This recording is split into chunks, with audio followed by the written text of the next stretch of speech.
sorry. My wife's at work, so I'm making dinner.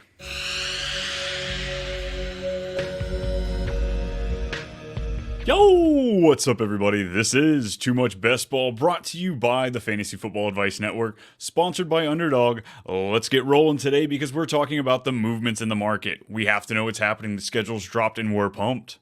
First off, folks, if you still haven't made your Underdog account, make sure you use our code FFAdvice. We will get you hooked up there for all of our first-time players. And all of our returning players, make sure you hop in our drafts. We got a live one on Friday with me, of course, and then all of my drafts will be dropping all week long. Make sure you're hopping in there. We can't wait to see you. All right, folks, it's time. If best ball didn't start right after the NFL draft, it definitely starts today. This is the day after the schedules have dropped. We're so excited to get our teeth in there because really what we wanted to know, how many teams did we screw up? How many bye weeks did we double up on these teams? I've been playing risky. Only 2 quarterbacks in a lot of my formats, so I got to find out which teams are completely dead with all those doubled up bye weeks.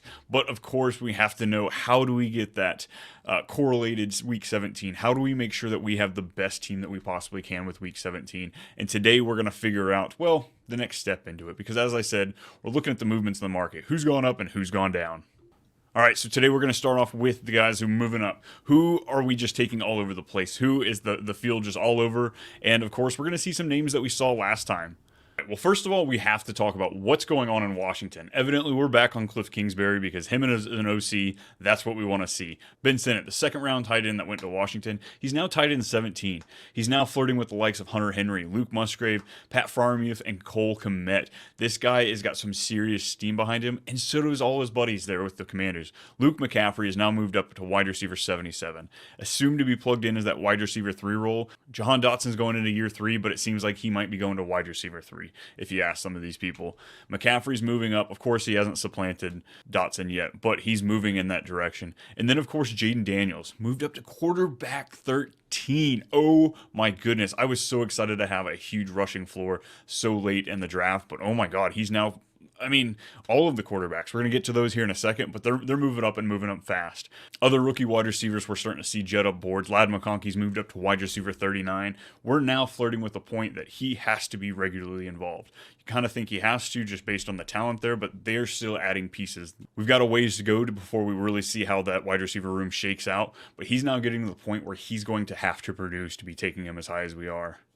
Other guys, we're seeing Xavier Worthy move to wide receiver 32. I feel like we've talked about it the last couple of weeks. I don't know if we're going to get another shot at him. Most players, they kind of go up. They'll go down a little bit throughout the summer, depending on what's happening. This player, I don't see him moving back down at all. Rashee Rice, things just start getting uglier and uglier there.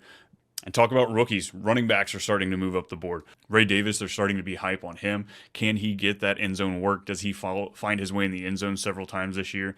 And then Tyrone Tracy. All he's got is Devin Singletary ahead of him. Eric Gray, I guess, if there might be something there, but I think a lot of these ambiguous backfields, the rookie's the way to go, especially with the ADP where it is right now.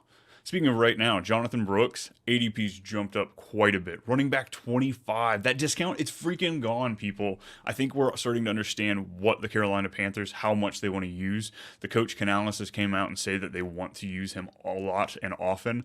So 21 years old, I think maybe that ACL, we're trying to toss that aside a little bit. Should we be a little apprehensive? Maybe. All right, now our guys moving down. These are the ones that, can we find some value in here?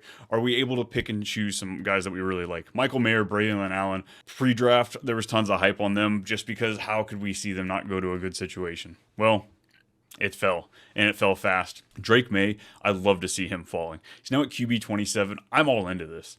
Drake May at QB 27, keep falling, dude. And ideally, that's what you want to look for with your stacks.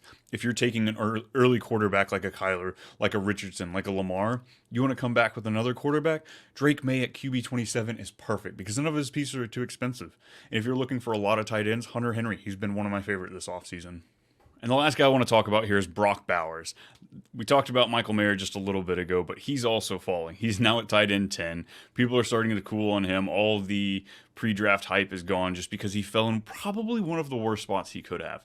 But if you still believe in his talent, you still believe that he's going to be the second piece after Devontae Adams, if Gardner Minshew, which we've seen him hold up an offense pretty well there in Indy last year, I think there still could be some work. Now, do I want to take him at tight end 10? Absolutely not. I want to still watch him tumble, see if I can get him past maybe even tight end 15, 16, because I don't know if I'm still comfortable with this.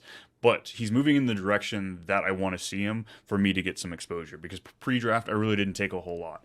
Maybe one or two just to get a jet stack, just because I thought the Jets were going to take him, but that didn't work out. But he's moving the direction that we want to see so that we can get some exposure to him at a discount.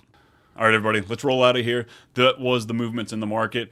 As we recap a little bit, the guys moving up, a lot of them are the Commanders. I think it's about the time that I'm cooling off on the Commanders because they are moving at a pace that I don't know if I want to be grabbing a hold of with all of the question marks. There's a lot of mouths to feed. It is a rookie quarterback, and it's a dual threat quarterback at that. So I am slowing down a bit on the Commanders. And guys, I'm starting to pick up some steam. It's the Patriots. It's the Denver Broncos. These are not great looking offenses, but again, we're getting them so late, and we're looking for correlation. We're looking for pieces that we can stack together, and I think those are our best approach. So until next time, look out for our quarterbacks episode coming out tomorrow. And then after that, we're going to be doing deep dives into the schedule, figuring out how do we master the playoffs in these big tournaments. Till next time, I'll see you.